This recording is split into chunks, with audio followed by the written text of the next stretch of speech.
첫 시간 주님께 안녕하세요. 대강교회 오훈 목사입니다. 10월 3일 목요일입니다. 하나님 우리에게 주신 말씀은 고린도 후서 12장 1절에서 10절 말씀입니다. 무익하나마 내가 부득불 자랑하노니 주의 환상과 계시를 말하리라.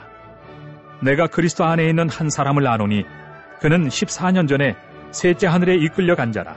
그가 몸 안에 있었는지 몸 밖에 있었는지 나는 모르거니와 하나님은 아시느니라. 내가 이런 사람을 아노니 그가 몸 안에 있었는지 몸 밖에 있었는지 나는 모르거니와 하나님은 아시느니라.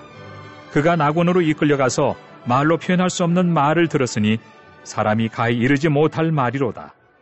내가 이런 사람을 위하여 자랑하겠으나 나를 위하여는 약한 것들 외에 자랑하지 아니하리라. 내가 만일 자랑하고자 하여도 어리석은 자가 되지 아니할 것은 내가 참 말을 함이라.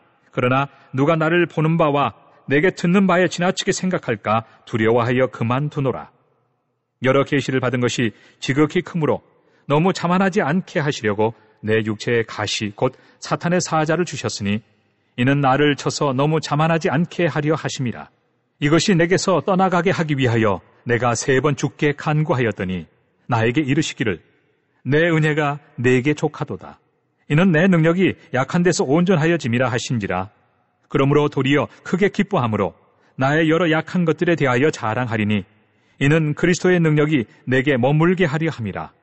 그러므로 내가 그리스도를 위하여 약한 것들과 능력과 궁핍과 박해와 권고를 기뻐하노니 이는 내가 약한 그때에 강함이라. 아멘. 바울의 자랑이 계속됩니다. 바울의 자랑은 자신의 명예를 위한 것이 아니라 전적으로 성도들을 위한 것입니다. 성도의 오해와 성도의 불신으로 말미암아 복음이 훼손되지 않기 위함이요 거짓 사도들로부터 성도들을 지키기 위함입니다. 사도 바울은 오늘 본문에서 자신이 한 영적인 체험을 말하죠. 부득불 자랑한다고 합니다. 고린도 성도들은 영적인 체험도 많이 했고 영적인 은사도 많았습니다. 그래서 이런 것들을 가지고 사람들을 판단하고 평가하는 경향이 있었습니다. 그러니까 아니 사도 바울은 주님의 음성을 들었나? 그것도 못 듣고 무슨 사도라는가? 방언은 좀 하나? 그러니 바울은 내가 사실 말을 하지 않아서 그렇지 영적인 체험도 많이 했다라는 것을 말합니다. 바울은 주님의 환상을 보았고 계시를 받았습니다.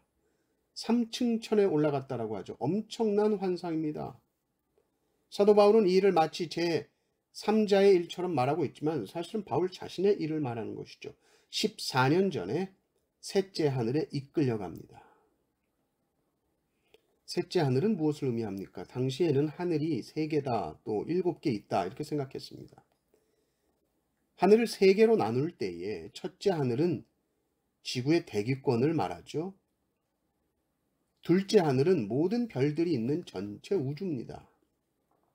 그리고 셋째 하늘은 이 두 하늘 넘어 존재하는 하나님이 계신 하늘이죠. 바울은 이 하나님이 계신 셋째 하늘에서 말로 형용할 수 없는 말을 들었다고 합니다. 근데 사도 바울은 그 내용을 구구절절히 말하기를 원치 않습니다. 왜냐하면 사도 바울은 자신이 사도인 것, 또 자신이 전하는 복음이 정말 진짜냐 하는 것을 자신이 체험한 영적 경험에 근거를 두기를 싫어했습니다. 자신이 개인적으로 체험한 것이 모든 이들을 위한 복음의 근거가 될 수 없기 때문이죠. 바울은 이 모든 경험이 있었지만 이것을 버리고 오직 예수 그리스도께서 인간의 죄를 위하여 십자가에 못 박히셨다는 이 복음의 확실한 소식만을 전하기를 원했습니다. 그리고 바울이 감사한 것은 자신이 이런 영적 체험을 하고서 얼마나 교만해지기 쉬운 사람이라는 것을 주님이 아시고 내 육체에 가시를 주셨다고 합니다. 사탄의 사자를 주셨다. 그래서 이 육체의 가시로 하나님 나를 치셔서 자만하지 않게 하신 것이다. 바울은 자신의 육체의 연약함을 하나님께서 자신을 낮추시고 겸손하게 하신 하나님의 섭리로 해석하고 있습니다. 정확한 해석이죠. 누가 육체의 가시를 좋아합니까? 누가 몸이 약하고 병든 것을 좋아합니까? 그래서 바울도 3번이나 이것이 내게서 떠나가도록 기도하죠. 주님, 제가 주님의 일 감당하느라 산 넘고 물 건너 복음 전하는데 건강 주셔야 되지 않겠습니까? 얼마나 열심히 기도했을 것이며 주님도 바울을 속히 온전케 하셔야 되는 거 아닌가 생각하죠. 그런데 주님이 그렇게 기도하는 바울에게 이렇게 말씀하십니다. 내 은혜가 내게 족하다. 나의 은혜가 너에게 충분하다는 겁니다. 왜냐하면 나의 능력은 약한 데서 온전하여지기 때문이다. 너 지금 약하지? 너는 내 능력으로만이 온전해지는 자야. 그러니 은혜가 충분하고도 족한 것이다. 바울은 이 말씀을 듣고 어땠을까? 기운이 쭉 빠졌을까요? 아유, 알겠습니다. 안 고쳐주신다는 거죠. 근데 바울은 주님의 말씀을 듣고 크게 기뻐합니다.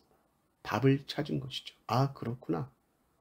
나의 고난과 나의 고통이 예수님의 능력이 내 안에 충만하게 머무시는 그 시간이 되는구나. 이것을 몸으로 체득한 것입니다. 그래서 이 가시를 기뻐하고 이 가시로 인해서 찬양합니다. 가시를 빼주셔야 주님의 일을 할 수 있는 것이 아니죠. 가끔 이런 얘기를 많이 듣습니다. 주님 우리에게 이렇게 해주시면 제가 주님을 위해 이렇게 하겠습니다. 주님 저의 가시를 빼주시면 제가 주님 일하겠습니다. 주님 가시를 빼주시면 제 인생을 주님께 바치겠습니다. 아니요. 사도 바울은 그 가시조차 하나님의 역사로 보았습니다. 그 가시를 통해서 자기를 교만치 않게 하시고 자신을 낮추시는 하나님을 발견하죠. 그리고 이렇게 고백합니다. 10절을 보십시오. 그러므로 내가 그리스도를 위하여 약한 것들과 능욕과 궁핍과 박해와 곤고를 기뻐하노니 이는 내가 약한 그때에 강함이라. 우리는 약합니까?